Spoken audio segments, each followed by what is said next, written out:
అత్త అమ్మ పప్పు ఉంటే ఏమంది అత్త? ఏంటే నిన్నేమో కారం లేదని తీసుకెళ్ళావు, ఈరోజు ఏం పప్పు కావాలా ఏంటి? మీ అమ్మ సరుకులు కూడా వేయడం మానేసిందా?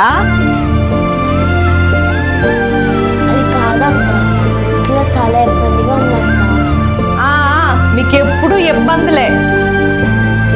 అదేంటమ్మా అలా మాట్లాడుతున్నావు? మనకి ఇంట్లో పరిస్థితులు బాగోలేనప్పుడు అత్తాలే కదమ్మా అన్ని మనకు చూశారు.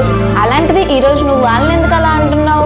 అమ్మా ఇది నీకు గుర్తుందా? ఒక రోజు మనకి డబ్బులు బాగా అవసరమైతే అందరికీ అడిగాం, కానీ ఎవ్వరూ ఇవ్వలేదు. అత్తకి అడగంగానే ఇచ్చింది. ఇది నువ్వు మర్చిపోయావా? వదినా డబ్బులు చాలా ఇబ్బందిగా ఉంది వదిన, ఇంట్లో సరుకులు కూడా లేవు. ఇస్తావా ఒక 2000? ఇదిగో శైలు. అమ్మా ఏ టైంకి ఎవరు ఎలా ఉంటారో తెలియదమ్మా, అందుకే నలుగురికి సహాయం చెయ్యాలి. అవునా అమ్మా, నువ్వు చెప్పింది కరెక్టే. మోక్ష ఇటు ఇవ్వమ్మా, నేను ఇస్తాను పప్పు. సరే అత్త.